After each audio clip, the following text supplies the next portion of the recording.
बच्चों नमस्कार। कैसे हैं आप लोग? आई होप आप लोग बेहतरीन होंगे। प्यारे बच्चों, आज की क्लास में हम लोग देखने वाले हैं क्लास 7 हिस्ट्री का चैप्टर नंबर 8, जिसका नाम है बाबू 18वीं शताब्दी में नए राजनीतिक गठन। ठीक है, और आज के क्लास में हम लोग इस चैप्टर का सभी प्रश्न उत्तर करने वाले हैं। तो यदि चैनल पर पहली बार आए तो सब्सक्राइब करके वीडियो को लाइक कर लीजिएगा। तो चलिए बच्चों, हम लोग क्वेश्चन आंसर करना शुरू करते हैं। देखिएगा, आप लोगों को कहता है फिर से याद करें, बताना है आपको किस कौन सा कथन सही है, कौन सा कथन गलत है। कहता है कौम में नादिर शाह ने बंगाल पर आक्रमण किया, तो ये बात आप लोग बोलिएगा क्या, यहाँ पर बताइए। तो बोलिएगा नहीं, ये क्या हो जाएगा, गलत। नादिर शाह ने बंगाल पर आक्रमण नहीं किया। ठीक है, आक्रमण किया तो ये बात क्या है, गलत हो जाएगा। ठीक है, नादिर शाह ने बंगाल पर आक्रमण किया, ये बात गलत है। क्यों गलत है? नादिर शाह आक्रमण जरूर किए थे, लेकिन बंगाल में नहीं। आपको पता होगा 1739 ईस्वी की बात, जहां पर वो दिल्ली में हमला किए थे। ठीक है, और हम आप लोग को ये चैप्टर पढ़ाए हुए हैं, तो आपको पता होगा। ओके, सवाई राजा जयसिंह इंदौर का शासक था, तो ये भी बात क्या है बाबू, आपका गलत है। अभी बोलिएगा सर क्यों? तो सवाई राजा जयसिंह जो थे ये जयपुर के शासक थे, जयपुर के शासक थे। ठीक है, तो यहाँ पर ये बात गलत हो जाएगा। गुरु गोविंद सिंह सिखों के 10वें गुरु थे, बिल्कुल सर, ये बात सही है। आगे, पुणे 18वीं शताब्दी में मराठों की राजधानी बना, हाँ सर, ये बात भी बिल्कुल क्या है, सही है। तो इस प्रकार प्यारे बच्चों आप लोग बता दीजिएगा। ठीक है, आइए आगे का क्वेश्चन को देखते हैं। अगला प्रश्न कहता है 2 नंबर, आइए विचार करें 18वीं शताब्दी में सिखों को किस प्रकार संगठित, ठीक है, किस प्रकार संगठित किया गया, बताइए। 18वीं शताब्दी में सिख जो थे उसको किस प्रकार संगठित किया गया था? तो लिखिएगा प्यारे विद्यार्थी उत्तर में कि 18वीं शताब्दी में सिखों को जत्थों और बाद में मिसलों के रूप में संगठित किया गया। इस समूहों की संयुक्त सेनाओं को दल खालसा कहा जाता था। दल खालसा बैसाखी और दिवाली पर अमृतसर में मिलते थे। तो इस प्रकार प्यारे बच्चों आपको सेकंड क्वेश्चन का उत्तर लिखना है। राइट, समझे प्यारे बच्चों। आइए अगला प्रश्न देखिएगा 3 नंबर, मराठा शासक ढक्कन के पार विस्तार क्यों करना चाहते थे? तो बताइए क्या लिखिएगा उत्तर में। तो उत्तर में लिखना शुरू कीजिए प्यारे बच्चों। उत्तर में आप लोग लिखिएगा, लिखना है बाबू कि मराठा शासक ढक्कन के पार विस्तार करके अपने साम्राज्य का विस्तार करना चाहता था। ढक्कन के पार को विस्तार करने का मतलब वो इसको विस्तार करके वो अपना जो साम्राज्य था उनका, जो है ना, उनका जो राज्य था उसको विस्तार करना चाहते थे, फैलाना चाहते थे। वे चौथ और सरदेश मुखी करों के माध्यम से राजस्व प्राप्त करना चाहते थे। समझे? चलिए, या विस्तार उनकी सैन्य शक्ति, उनका जो सेना का जो शक्ति था, है ना, जब मान लीजिए साम्राज्य बड़ा होगा तो उनकी सेना की शक्ति भी बढ़ेगी और उनका जो राजनीतिक प्रभाव होगा ये भी बढ़ाने में मदद करता। बिल्कुल बाबू, तो इसलिए वो विस्तार करना चाहते थे। इस प्रकार क्वेश्चन नंबर 3 का उत्तर आपको लिख लेना है। और एक बात आपको ध्यान देना है, अब आप लोग 7th क्लास का फाइनल एग्जाम देकर क्लास 8 में आइएगा, तो आप लोग के लिए न्यू बैच आ चुका है। क्लास 8 वाले बच्चों के लिए, क्लास 7th वाले बच्चों के लिए भी आ गया, 6th वाले बच्चों के लिए भी आ गया और 9th वाले बच्चों के लिए भी आया।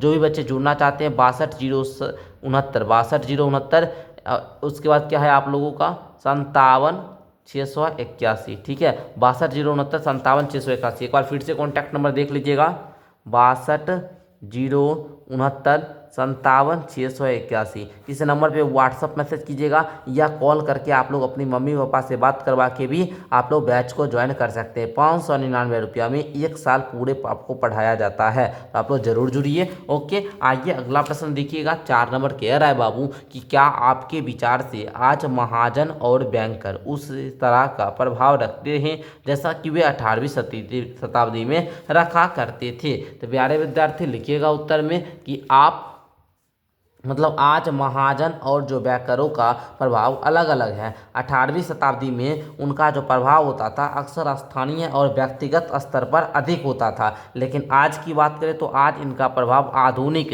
वित्तीय प्रणाली और वैश्विक बाजार के माध्यम से बहुत बड़ा और क्या है जी, व्यापक है। ओके प्यारे विद्यार्थी लिख लीजिएगा, बोलिए हाँ सर, लिख लेंगे। आगे बढ़े, आगे बढ़े, हाँ सर बढ़िए, तो बोल लीजिए हाँ सर, नोट हो जाएगा, यस सर। ओके, चलिए आगे का प्रश्न उत्तर को देखना शुरू करते हैं। आगे का क्वेश्चन है आपका 5 नंबर कि क्या अध्याय में उल्लिखित कोई भी राज्य आपके अपने प्रांत में विकसित हुए थे?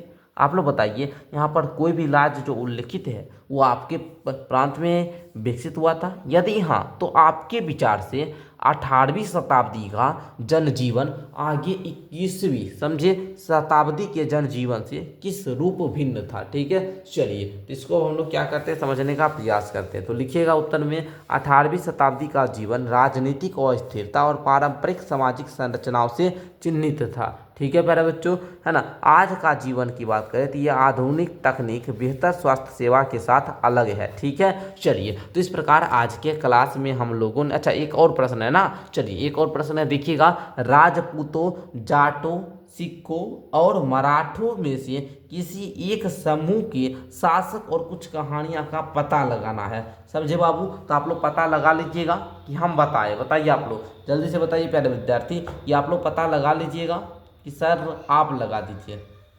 तो आप लोग यहाँ पर क्या करना है, सोचने वाली बात है। तो आपको पता होगा यहाँ पर क्या, मराठों, तो मराठा शासक विशेषकर, देखिए हम आपको थोड़ा सा इसके बारे में बता ही देते हैं। ठीक है, आइए, जब चर्चा हो रहा है तो 6 नंबर क्वेश्चन में तो यहाँ पर याद होगा आपको, आप लोग पढ़े हुए होंगे मराठा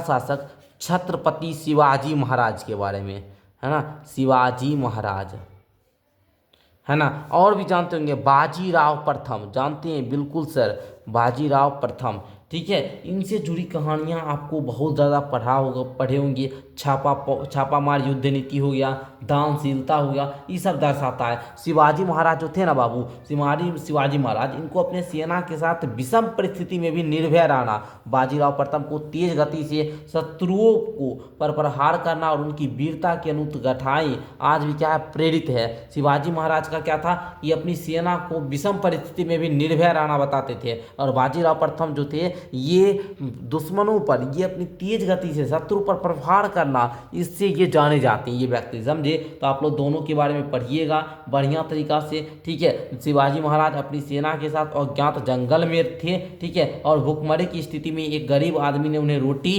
खिलाया था। किनको? शिवाजी महाराज को। ठीक है, और शिवाजी महाराज ने उसे निस्वार्थ और सेवा से प्रभावित होकर उसे धन, सम्मान, ये सब कुछ दिया। ठीक है प्यारे बच्चों, बाजीराव प्रथम की बात करें तो पेशवा बाजीराव प्रथम जो थे, ये अभूतपूर्व गति और निडरता के लिए प्रसिद्ध थे। घुड़सवार सेना जो अपनी गति के लिए जानी जाती थी। ठीक है बाबू, इस प्रकार आप लोग बोल दीजिएगा। ठीक है, चलिए तो इसके बारे में आपको पता लगाना था, जो कि आप लोगों ने पता लगाया, मैंने आपको बताया। ठीक है बाबू, तो इस प्रकार आज के क्लास में आप लोगों ने क्लास 7 हिस्ट्री का चैप्टर नंबर 8 का सारा प्रश्न उत्तर कर लिए हैं। अब आप लोग का आगे का हमको नहीं लगता है कि कोई है, ये सब आपको दिया गया था, ये सब आप लोग एक बार पढ़ लीजिएगा, सारे बच्चे पढ़ लीजिएगा, आपके जानकारी के लिए बढ़िया रहेगा। ठीक है, एक बार आप लोग पढ़ लीजिएगा। इस प्रकार आज आप लोगों का जो क्लास 7 का जो हिस्ट्री का बुक है बाबू, इसका सारा चैप्टर समाप्त होता है। बाकी बात पढ़ने वाला चीज़ है, तो इसको आप लोग क्या कीजिएगा बाबू, पढ़ लीजिएगा। ठीक है, चलिए मिलते हैं अगली क्लास के साथ, तब तक के लिए बहुत बहुत धन्यवाद।